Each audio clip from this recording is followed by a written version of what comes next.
আসসালামু আলাইকুম প্রিয় দর্শক, খুবই সহজ উপায় একটি শিং মাছ ভুনা করা। এই প্রসেসে যদি আপনারা শিং মাছটা ভুনা করে একবার হলেও খেয়ে দেখতে পারেন, খুবই এই মাছটা স্বাদ হয়। আমার কাছে তো খুবই ভালো লাগে, ইনশাল্লাহ আপনাদের কাছেও লাগবে, খুবই ভালো লাগবে। আমি শিং মাছগুলো খুব সুন্দরভাবে পরিষ্কার করে দেখেন কালো অংশটা উঠিয়ে ফেলেছি এবং ভিতরে একটা রক থাকে, সেটা আমি তুলে ফেলে দিয়ে দিচ্ছি। রকটা থাকলে খেতে ভালো লাগে না। এখানে আমি হলুদের গুঁড়ো এবং মরিচের গুঁড়া সামান্য লবণ দিয়ে মাছটা একটু ম্যারিনেট করে রেখে দিব কিছুক্ষণের জন্য, যাতে মশলাটা ভিতরে ঢুকে যায়। আমি কিছুক্ষণ রেখেছি, তারপর এখন আমি একটি হাঁড়ি নিয়েছি। আমি মাছগুলো খুব বেশি ভাজবো না,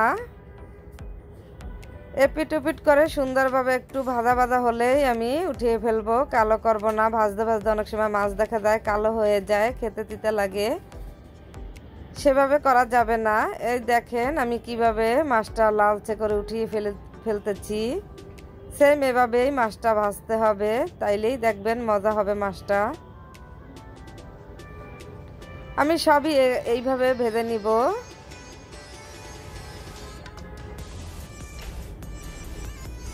এখন এই মাছের তেলের ভিতরেই আমি সামান্য কিছু পেঁয়াজ কুচি দিয়ে আমি বাদামি করে ভেজে নিব।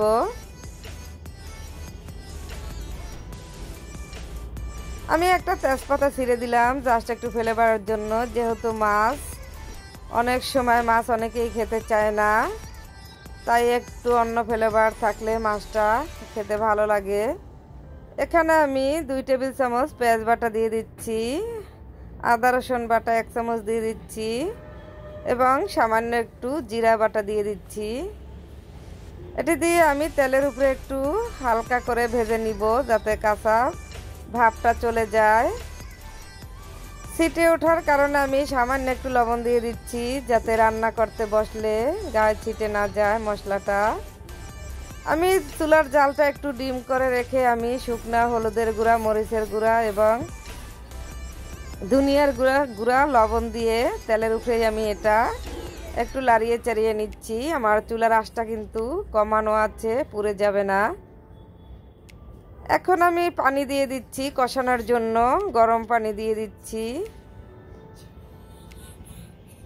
পানি দিয়ে আমি মশলাটা এখন ভালোভাবে কষিয়ে নিব। তার সাথে একটু 2টা টমেটো কুচানো দিয়ে দিচ্ছি আমি মাছের স্বাদটার জন্য।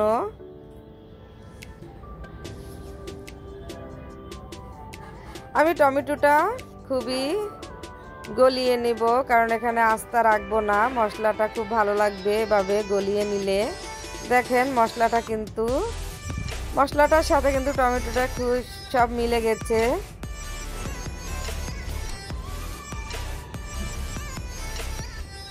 মশলাটা যদি ভালোভাবে কষানো হয় তাহলে কিন্তু মাছটা খেতে খুবই ভালো লাগবে। আমার কষানো হয়ে গেছে, এখন আমি এখানে গরম পানি দিয়ে দিচ্ছি।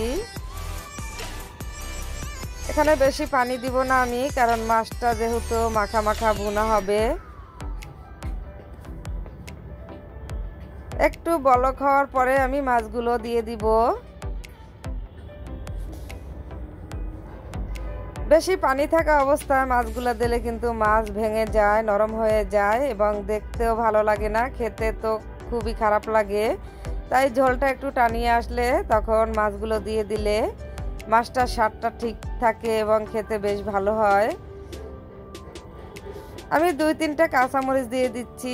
আর এই পর্যায়ে খুচর দিয়ে মাছ লাড়া যাবে না, তাহলে ভেঙে যাওয়ার সম্ভাবনা থাকে, একটু ঝাঁকিয়ে নিতে হবে বারবার। আমার মাছটা হয়ে গেছে, এখন আমি সামান্য কিছু জিরার গুঁড়া দিয়ে আমি কড়াইটা এভাবে ঝাঁকিয়ে নিচ্ছি। আমি কিন্তু খুচন লাগাই নাই, আমি নিচ পর্যন্ত কিন্তু খুচন দিয়ে আমি লাড়ি নাই, উপরেই শুধু জিরাটা দাবিয়ে দিচ্ছি। আমার হয়ে গেছে মাছ রান্না করা, এখন আমি একটা বাটিতে পরিবেশন করে নিব। দেখতেই পারছেন মাছটার কালারটা এবং দেখতে খুবই অসাধারণ সৌন্দর্য। ইনশাআল্লাহ খুবই ভালো লাগবে মাছটা খেতে।